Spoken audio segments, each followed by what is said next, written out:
할렐루야. 11월 11일 월요일 주기 특별 새벽 기도회 시작하도록 하겠습니다. 사도신경으로 우리 신앙을 고백합니다. 나는 전능하신 아버지 하나님 천지의 창조주를 믿습니다. 나는 그의 유일하신 아들 우리 주 예수 그리스도를 믿습니다. 그는 성령으로 잉태되어 동정녀 마리아에게서 나시고 본디오 빌라도에게 고난을 받아 십자가에 못 박혀 죽으시고 장사된 지 사흘 만에 죽은 자 가운데서 다시 살아나셨으며 하늘에 오르시어 전능하신 아버지 하나님 우편에 앉아 계시다가 거기로부터 살아있는 자와 죽은 자를 심판하러 오십니다. 나는 성령을 믿으며 거룩한 공교회와 성도의 교제와 죄를 용서받는 것과 몸의 부활과 영생을 믿습니다. 아멘. 찬송가 310장 찬양하시겠습니다. 찬송가 310장입니다.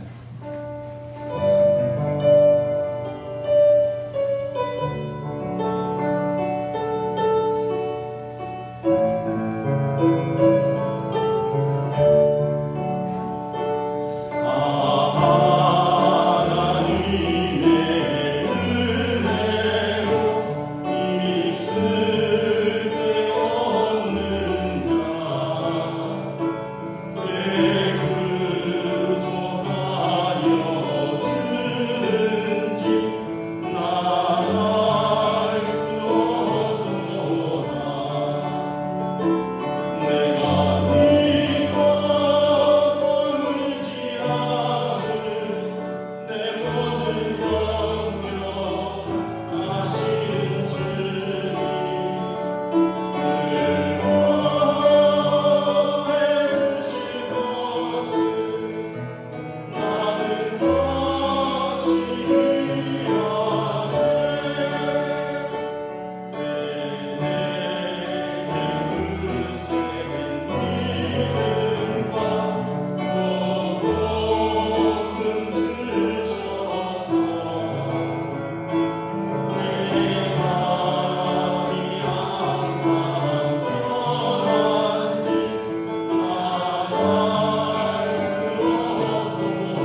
문호석 안수자님 기도 인도해 주시겠습니다.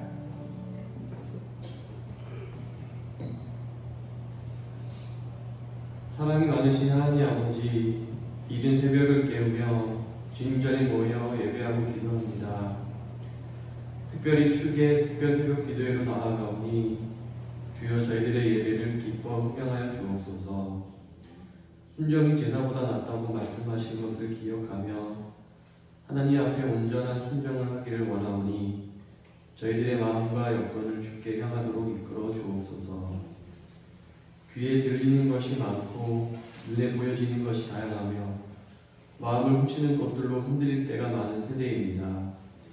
우리의 중심을 보시는 하나님의 시선을 따라 굳건히 믿음 안에 서 있기를 원하오니 주여 도와주시옵소서. 이번 특별 새벽 기도회를 통해 한 해를 되돌아보고 또 다가오는 한 해를 바라보며 하나님 앞에 신실함으로 나아가길 원합니다.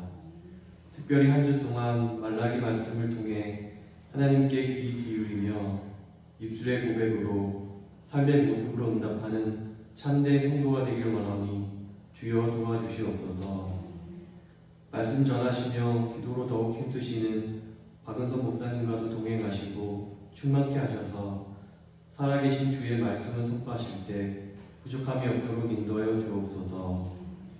이 시간 여기 모인 우리가 말씀을 듣고 결단하며 기도하는 것이 절대 헛되지 않고 하늘에 쌓이며 이 땅의 귀한 유산으로 남길 믿사오며 살아계신 주 예수님 이름으로 기도드립니다.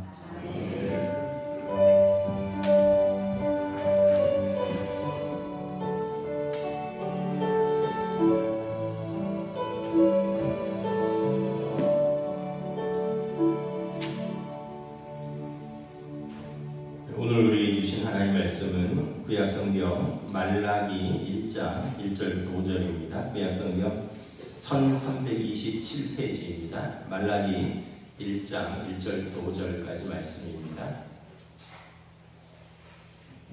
구약성경 1327페이지 말라기 1장 1절부터 5절 저와 여러분들이 한 절씩 교독하겠습니다. 여호와께서 말라기를 통하여 이스라엘에게 말씀하신 경고라. 여호와께서 이르시되 내가 너희를 사랑하였노라 하나 너희에게 이르기를 주께서 어떻게 우리를 사랑하셨나이까 하는도다. 나 여호와가 말하노라. 에서는 야곱의 형이 아니냐? 그러나 내가 야곱을 사랑하였고 에서는 미워하였으며 그의 산들을 황폐하게 하였고 그의 산업을 광야의 이리들에게 넘겼느니라. 에돔은 말하기를 우리가 무너뜨림을 당하였으나 황폐된 것을 다시 쌓으리라 하거니와 나 만군의 여호와는 이르노라. 그들은 쌓을지라도 나는 멀리라. 사람들이 그들을 일컬어 악한 지역이라 할 것이요 여호와는 영원한 진노를 받은 백성이라 할 것이며. 함께 있습니다. 너희는 눈으로 보고 이르기를 여호와께서는 이스라엘 지역 밖에서도 크시다 하리라. 아멘. 할렐루야. 주의 특별 새벽 기도에 첫째 날 나오신 여러분들을 주님의 이름으로 환영하고 축복합니다. 우리 이른 아침이지만 한번 인사하겠습니다. 여러분 또 한 주간 하나님께서 은혜 주실 줄 믿습니다. 예. 이번 특별 새벽 기도의 주제는 하나님께 응답하라 라는 주제로 우리 말라기서 말씀을 보도록 하겠습니다. 우리 늘 그랬던 것처럼 특별 새벽 기도회 월화수목 금요일은 설교 마치고 우리 합심 기도하고 각자 기도하시다 돌아가시고 토요일 날 우리 함께 마무리로 제가 축도하고 같이 마치도록 하겠습니다. 우리 말라기서에서 하나님께서 이스라엘에게 주시고자 하는 말씀이 무엇인가? 우리 1절 다시 한번 읽도록 하겠습니다. 시작. 여호와께서 말라기를 통하여 이스라엘에게 말씀하신 경고라. 말라기는 구약 성경의 마지막 책이면서 구약 시대의 마지막 선지자입니다. 주전 한 4세기경 활동하던 선지자인데 이때는 어떤 시대였냐 하면 주전 586년에 이제 유다가 바벨론에 의해서 멸망했습니다. 주전 6세기경이죠. 그리고 70년의 포로 생활이 끝나고 하나님께서 자기 백성을 다시 이스라엘 땅으로 돌려보냈습니다. 그리고 우리가 잘 알다시피 스룹바벨이 제2성전을 재건하였고 총독 느헤미야가 예루살렘 성벽을 중수하였고 선지자 학개와 그다음에 이제 그 에스라가 말씀을 가르치고 율법을 회복했습니다. 그리고 나서 이제 포로 생활에서 이제 귀환한 지 약 한 100년 가량이 흘렀고 말라기 선지자가 등장한 것입니다. 말라기 선지자가 등장한 이후로 400년간은 선지자가 등장하지 않았습니다. 그리고 세례 요한이 오시고 예수님이 오실 길을 예비하고 예수님이 오시는 거죠.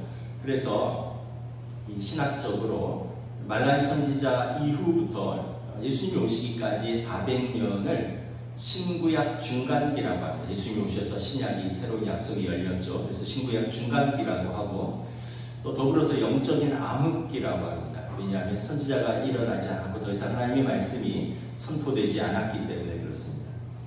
그래서 이 말라기 선지자는 구약의 마지막 선지자로서 이제 어떻게 보면 예수 그리스도의 오심을 준비하는 선지자이기도 하는 것이죠. 오늘 1절에 보면 여기서 말라기를 통하여 이스라엘에게 말씀하신 경고라. 말라기라는 이름의 뜻이 나의 사자라는 뜻입니다. 대리인이라는 뜻이에요. 에이전트 또는 대사라는 뜻입니다. 그래서 말라기 선지자는 하나님의 말씀을 그대로 전하는 하나님의 대리인이라는 뜻입니다. 그를 통해서 이스라엘에게 말씀하신 경고라.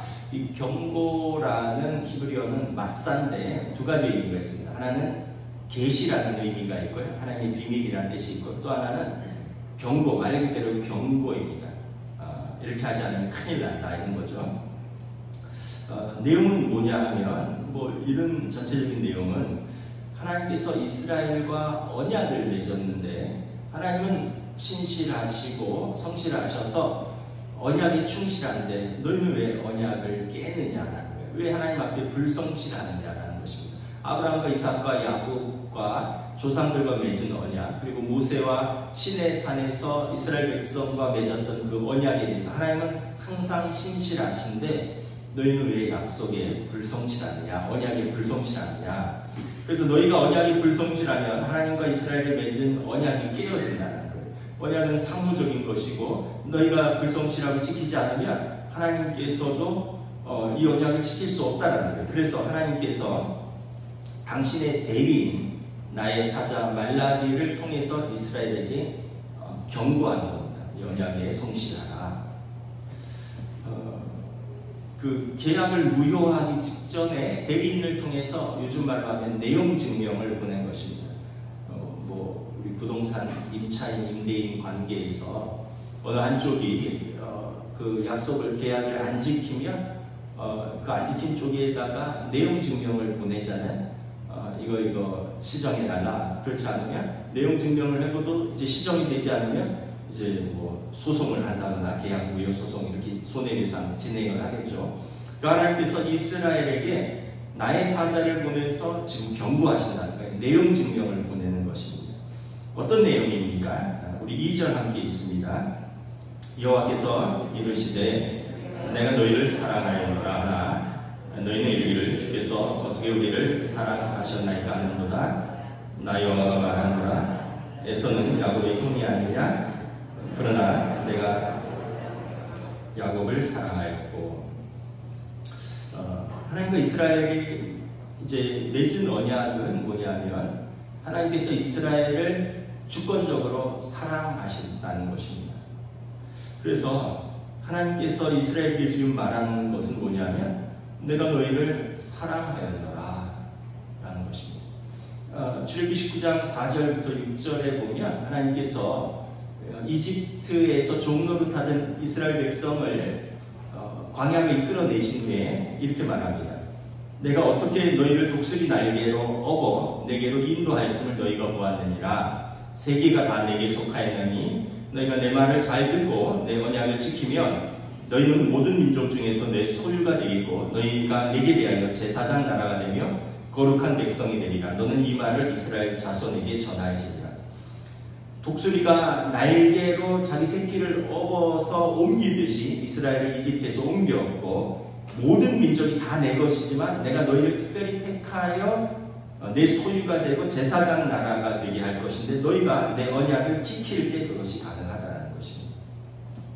처음에 사랑을 시작할 때는 언제나 아름답고 또 순전하고 순수하고 열정으로 가득 차 있습니다. 그런데 사랑에 익숙해지면서 우리는 점점 사랑의 소중함과 가치를 잃어버리고 서로 냉랭해질 때가 있습니다. 마치 결혼 초에는 그토록 서로에게 열정적이며 헌신적인 부부가 10년, 20년, 30년, 40년 살면서 친밀한 교제는 끊어지고 타성에 젖은 어떤 냉랭한 의무만 남겨지는 그런 어떤 현상과 같은 것이죠. 하나님께서 그 사랑의 대상인 이스라엘에게 나는 너희를 사랑하였는데 너희는 나에 대한 사랑이 어떠냐라고 질문하고 있는 것입니다. 내가 너희를 사랑하였노라. 여기는 이제 히브리어도 그렇고 영어도 그렇고 현재 완료형으로 되어 있습니다. 현재 완료형은 그 과거의 어느 시점부터 지금까지 계속해서 쭉 이런 의미가 있습니다. 그래서 I have loved you 이렇게 되어 있어요. I love you가 아니라 I have loved you. 내가 신의 산에서 그 계약을 맺은 그때부터 말라기 선지자에게 지금 말하는 지금까지 나는 너희를 계속해서 쭉 사랑하고 있다는 것입니다. 하나님은 이스라엘을 동일한 사랑으로 대하여 왔다는 것입니다.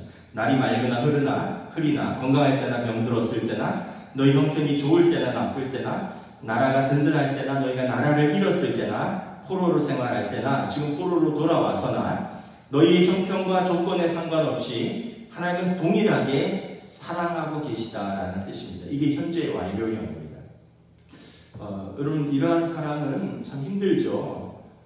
우리가 뭐 살면서 부부 간에도 좋을 때가 있지만 냉랭할 때가 있잖아요. 부모 자식 간에도 늘 사랑하는 관계지만 때로는 냉랭할 때가 있습니다. 성도들 간에도 영적인 가족으로서 은혜의 관계지만 또 서로 냉랭할 때도 있습니다. 또 심지어 우리는 하나님에 대해서도 좋을 때가 있고요. 하나님에 대해서도 섭섭하고 냉랭할 때가 있습니다. 제가 천주교에서는 시험에 들었을 때 냉담자라는 표현을 쓴다 그러더라고요. 하나님에 대해서 냉담하다.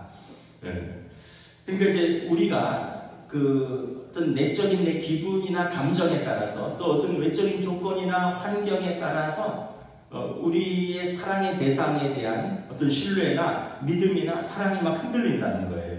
이것이 우리의 연약함이자 한계인 것이죠. 근데 하나님은 언제나 신실하시며 완전하시기 때문에 우리 하나님은 기분이나 감정에 따라서 또 외적인 조건이나 환경에 따라서 흔들리지 않는다는 것입니다. 오늘 하나님께서 말라기 선지자를 통하여 하시고자 하는 말씀은 이것입니다. 나는 너희를 언제나 동일하게 사랑하였노라. 너희의 나에 대한 사랑은 어떠하냐라는 것입니다. 이제 이스라엘이 대답합니다. 우리 2절 우리 다시 한번 읽겠습니다. 시작. 여호와께서 이르시되 내가 너희를 사랑하였노라 하나 너희는 이르기를 주께서 어떻게 우리를 사랑하셨나이까 하는도다. 여기까지 읽겠습니다. 이스라엘이 반문하죠. 하나님께서 우리를 어떻게 사랑하셨습니까? 마치 이스라엘은 하나님의 이 질문에 대해서 기다렸다는 듯이 불만을 토로합니다. 노골적인 불신과 불만을 토로하고 있습니다. 하나님이 우리를 사랑하셨다고요? 하나님이 우리를 어떻게 사랑하셨는데요? 아마도 이스라엘은 그 불평이 정당하다고 생각하는 것 같습니다. 이스라엘이 백성이 포로 생활에서 고향으로 돌아온 지 100년쯤 되었다고 했습니다. 포로에서 처음 고향으로 돌아올 때는 감격의 눈물을 흘렸습니다. 1차, 2차, 3차, 1차 그 스룹바벨의 귀환, 2차 또 에스라의 귀환, 3차 느헤미야의 귀환 이러면서 1차, 2차, 3차에 걸쳐서 바벨론에서 포로 생활에서 돌아왔을 때 감격의 눈물을 흘렸습니다. 제사장 스룹바벨과 무너진 성전을 재건하였을 때 그들은 모든 백성은 가슴이 뜨거워지면서 다시는 하나님의 성전을 내버려 두지 않겠다고 맹세되었습니다. 총독 느헤미야와 예루살렘 성벽을 재건할 때는 대적자들의 방해에 밤낮으로 파수를 쏘면서도 피곤한 줄 모르고 성벽을 준수하며 사명을 감당했습니다. 선지자 학개와 에스라가 말씀과 율법을 가르칠 때 그들은 말씀을 듣고 깨닫고 울며 금식하며 회개했고 여호와를 기뻐하는 것이 우리의 힘이라고 고백하며 하나님 앞에서 기뻐하며 즐거워했습니다. 그런데 100년 가까이 지났는데 선지자들에 의해서 예언된 메시아 왕국은 아직 도래하지 않았습니다. 그 대신 이스라엘 백성은 여전히 정치적으로 페르시아의 속박 아래에 있었습니다. 페르시아 총독이 이스라엘 땅을 통치하고 있었고요. 그리고 고향 땅은 여전히 경제적으로 황폐해서 어려운 현실에 직면해 있었습니다.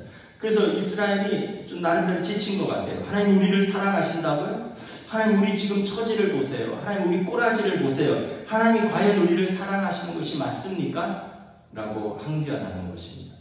마치 사춘기 자녀들이 부모에게 도대체 저한테 뭘 해주셨어요? 갈등 있는 부부가 남편에게 또는 아내에게 당신 결혼해서 지금까지 나한테 뭐 해줬는데 뭐 이렇게 말하는 것처럼 이스라엘 백성이 하나님에게 하나님 우리를 사랑하신다고요? 어떻게 사랑하시는데요? 라고 반문하는 것입니다. 오늘 우리도 이렇게 자주 반문합니다. 하나님 나를 사랑하신다고요? 그래요. 알겠어요. 저도 하나님을 사랑합니다. 피곤한 일상 속에서도 매주 예배를 빠지지 않고 드리려고 애쓰고요. 또 뭐 늘 기도하지는 못하지만 이렇게 특별 새벽 기도 때는 열심히 나름대로 하나님 앞에 기도도 하고요. 늘 빠듯한 어려운 형편에서도 나름대로 열심히 헌금도 힘써서 드립니다. 그런데 내 형편 좀 보세요. 뭐가 나아졌습니까? 내 수입은 여전히 먹고 살기도 빠듯하고 우리 애들 뭐 풀리는 게 있습니까? 내 삶은 점점 더 나빠지는 것 같은데 하나님 나를 사랑하신다는데 나는 왜 이렇습니까? 신앙생활을 오래 했지만 현실에서 일어나는 많은 일들이 우리를 낙심하게 하고 우리를 실망스럽게 합니다. 나아가서 이 외부적인 조건과 환경이 우리를 하나님에 대한 우리의 믿음과 사랑도 흔듭니다. 점점 냉소적이 되어가고 쇠퇴되어가는 우리의 신앙을 발견합니다. 하나님 우리를 사랑하셨다고요? 어떻게 사랑하셨는데요? 혹시 이스라엘의 이 답변이 오늘 우리의 답변은 아닌가 생각을 합니다. 이에 하나님께서 이스라엘에게 답변하십니다. 2절 3절 함께 읽습니다. 여호와께서 이르시되 내가 너희를 사랑하였노라 하나 너희는 이르기를 주께서 어떻게 우리를 사랑하셨나이까 하는도다. 나 여호와가 말하노라 에서는 야곱의 형이 아니냐. 그러나 내가 야곱을 사랑하였고 에서는 미워하였으며 그의 산들을 황폐하게 하였고 그의 산업을 광야의 미리들에게 넘겼느니라. 하나님 우리를 어떻게 사랑하셨는데요 하는 것에 대한 하나님의 답변입니다. 나 여호와가 말하노라 에서는 야곱의 형이 아니냐. 그러나 내가 야곱을 사랑하였고 에서를 미워하였노라. 이 믿음의 조상 아브라함에게 이제 아들 이삭이 낳았고 이삭이 쌍둥이 아들 에서와 야곱을 낳았죠.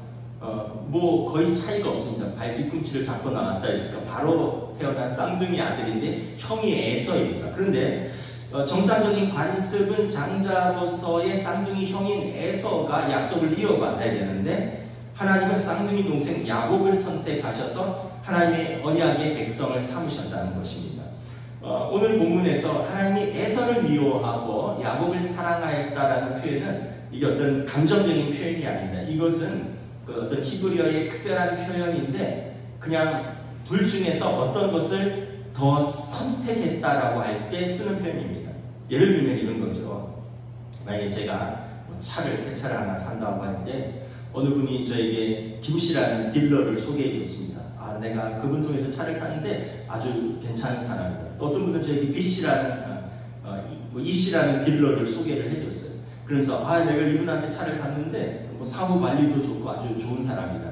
근데 제가 두 분을 만나보니까 첫인상이 제 마음에 들었고 말도 싹싹하게 하면서 그래서 저는 김씨라는 딜러를 통해서 차를 샀어요.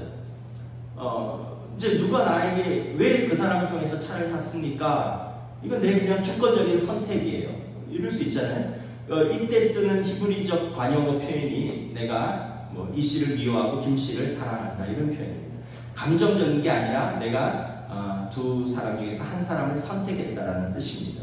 하나님께서 뭐 에서를 운명적으로 미워하고 야곱을 특별히 사랑했다는 것이 아니라 하나님이 주권적으로 야곱을 약속의 자손으로 선택하셨는데 이것은 하나님의 주권적인 선택이라는 거예요. 그래서 예레미야서에 보면 토기장이가 그릇을 만들 때 이 그릇을 이 용도로 만들고 저 그릇을 저 용도로 만드는데 그릇이 토기장에 대해서 나를 왜 이렇게 만들었느냐 할 수 있느냐, 그것은 토기장의 주권이라는 것입니다. 다시 말하면 쌍둥이 형제 에서와 야곱 중에서 하나님이 주권적으로 야곱을 언약의 대상으로 선택했는데 야곱의 이름이 이스라엘입니다. 개명한 이름이 야곱의 아들들이 12지파의 이스라엘입니다. 그래서 하나님께서 내가 너희를 선택한 것이 내가 너희를 어떻게 사랑하는지에 대한 주권적인 선택이라는 것입니다. 주전 586년에 바벨론에 의해서 이스라엘이 무너질 때 이스라엘만 무너진 게 아니에요. 그 주변이 다 바벨론에 의해서 나라가 망했습니다. 에돔도 망했고요. 뭐 레바논, 지금 시리아, 뭐 지금 요르단 다 그 지역이 망했죠. 이제 에돔도 같이 망한 것이죠. 너희만 망했냐? 에돔도 망했다. 근데 그것은 그때 하나님의 심판의 결과라는 거예요. 4절에 보면 그의 산들이 황폐하게 되었고 산업을 광야의 이리들에게 넘겨졌다. 다 그때 어려움 속에 있었고 지금 에돔은 계속해서 회복이 되지 않고 있다는 거예요. 4절에 보면 에돔이 그 폐허를 재건하려는 큰 노력이 있었지만 하나님께서는 아직 에돔에게 그런 은혜를 베풀지 않았고 에돔 땅은 주전 4세기경에 아랍 족속인 나바티안 족이 그 땅을 이렇게 점령을 했습니다. 근데 너희는 어떠냐?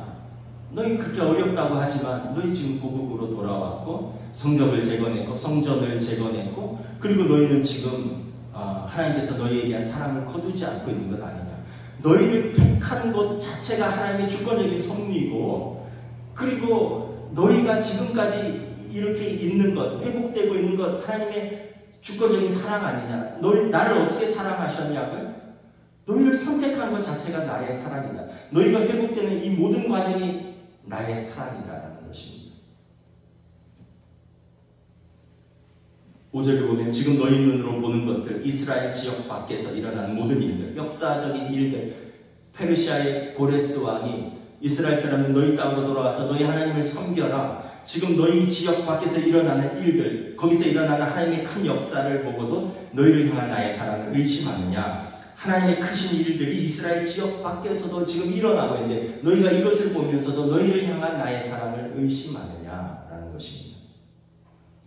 하나님께서 이스라엘에게 응답하신 메시지는 무엇입니까?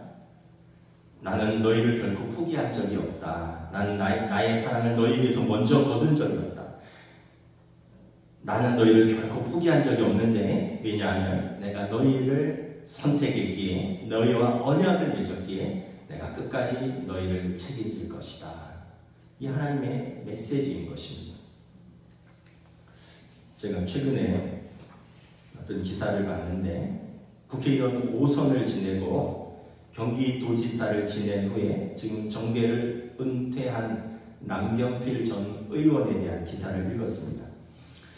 남경필 전 지사는 정치에서 완전히 은퇴를 하고 은구라는 단체의 대표를 맡고 있습니다. 은구라는 단체는 마약 예방 치유 운동 단체의 영어 알파벳 앞글자입니다. 은구가 NGU거든요. 은구. 우리가 뉴스에서 접했다시피 남경필 은구 대표의 장남이 반복적인 마약 투약 혐의로 작년에 구속 기소되었고 징역 2년 6개월의 실형을 선고받아 지금 복역 중에 있습니다. 아버지는 아들 때문에 정계를 은퇴했습니다. 그리고 현재 마약 예방 치유 운동 단체를 설립해서 활동하고 있습니다. 은구의 뜻이 뭐냐면 never give up이랍니다. 절대 포기하지 마라. 마약은 자신의 힘으로 끊을 수가 없고 처음에 가족들이 감춰주고 이제 재활을 하려고 돌봐줬는데 이게 자기 힘으로 되지 않는다. 반복적으로 마약에 손을 대니까 결국 아버지 힘으로 어쩔 수 없이 아버지 손으로 직접 장남을 경찰에 신고했고 아버지가 아들을 경찰에 신고할 때 그 마음이 어떻겠느냐는 거죠. 법정에서 형을 선고받고 구속된 아들에게 아버지가 이렇게 말했다고 합니다. 아버지는 너를 결코 포기하지 않는다. never give up. 그러니 너도 너 자신을 절대 포기하지 마라. never give up. 그래서 설립한 단체가 never give up. NGU, 은구라는 단체라고요. 아버지는 아들을 포기할 수 없다는 거예요. 내 아들이 마약 상습 중독자고 그래서 세상 사람들이 손가락질하고 그래서 나는 정치의 꿈을 접어도 나는 아들을 포기할 수 없다. 그러니까 너도 너 자신을 포기하지 말아라. 제가 그 기사를 읽으면서 크게 깨달은 것이 있습니다. 육신의 아버지도 결코 아들을 포기할 수 없구나. 그럼 다른 거보다도 정말 뭐 여러 가지 그 사고 치는 게 있겠죠. 뭐 음주, 뭐 운전으로 뭐 어떻게 사람을 다치게 할 수도 있고, 또는 뭐 어떤 뭐 폭력 사건에 휘말릴 수도 있고, 또 때로는 도박 중독에 빠질 수도 있고, 알코올 중독에 빠질 수도 있는데, 제가 볼 때는 최악이 마약 중독이 아닌가 싶어요. 이거는 뭐 자기 몸, 영혼, 주위 사람들의 삶, 이 모두가 파탄이 되는데, 이걸 장남이 반복적으로 하는데 아버지가 이걸 자기 손으로 신고할 때 그 마음이 어떻겠느냐. 그래서 아들을 감옥에 보내면서 하는 말이, 나는 너를 절대 포기하지 않는다. 그러니 너도 포기하지 말거라. 그래서 재활을 돕는 단체를 설립했다는 거예요. 아버지가 자신의 꿈은 포기해도 아들은 포기할 수 없는 것이 아버지구나. 제가 사실 개인적으로 남경필 전 지사는 좋아하는 정치인이 아니었는데 아버지로서는 참 훌륭한 아버지라고 생각합니다. 육신의 아버지도 이러할진데 하물며 하나님 아버지는 우리를 포기하실까? 죄인인 우리를 포기하지 않으시고 우리를 위하여 아들을 십자가에 내어주시기까지 우리를 사랑하셨습니다. 로마서 5장 8절에 우리가 아직 죄인이었을 때 그리스도께서 우리를 위하여 죽으심으로 하나님께서 우리에 대한 자기의 사랑을 확증하셨느니라. 오늘 하나님께서 말라기 선지자를 통하여 말씀하십니다. 내가 너희를 사랑하였노라. 하나님 우리를 어떻게 사랑하셨는데요? 나는 에서를 미워하고 야곱을 사랑하였노라. 너희를 선택한 것 그 자체가 나에 대한 너희의 사랑이고 너희에 대한 나의 사랑이고 그리고 나는 너희를 절대 포기하지 않는다. 그러니 너희도 나의 사랑에 응답하라. 하나님 아버지는 우리를 결코 포기하지 않으시고 끝까지 사랑하신다고 오늘 나의 사자를 통해서 이스라엘 백성에게 전파하시는 것입니다. 오늘 이 사랑의 말씀이 저와 여러분들에게 들려주시기를 우리 주님의 이름으로 축복합니다. 기도하겠습니다. 함께 우리 합심해서 기도하시다가 개인적으로 돌아가시겠습니다. 할렐루야. 주님의 은혜를 감사합니다. 하나님께서는 우리를 사랑하셨다고 말씀하십니다. 태초부터 우리를 지으실 때 하나님의 형상으로 자기의 모습대로 하나님의 생기를 불어넣으시며 보시기에 좋았더라 말씀하시며 우리를 이 땅에 청지기로 보내주셨습니다. 우리가 비록 불순종과 죄로 얼룩지고 거물과 죄로 하나님과 멀어졌지만 하나님은 항상 우리를 부르시고 우리를 사랑하셨다고 말씀하십니다. 아브라함과 이삭과 야곱에게 그 언약에 충실하셨던 하나님께서 시내산에서 모세를 불러서 그 언약에 주시고 그 언약에 충실하셨던 하나님은 오늘 지금도 그들을 사랑하신다고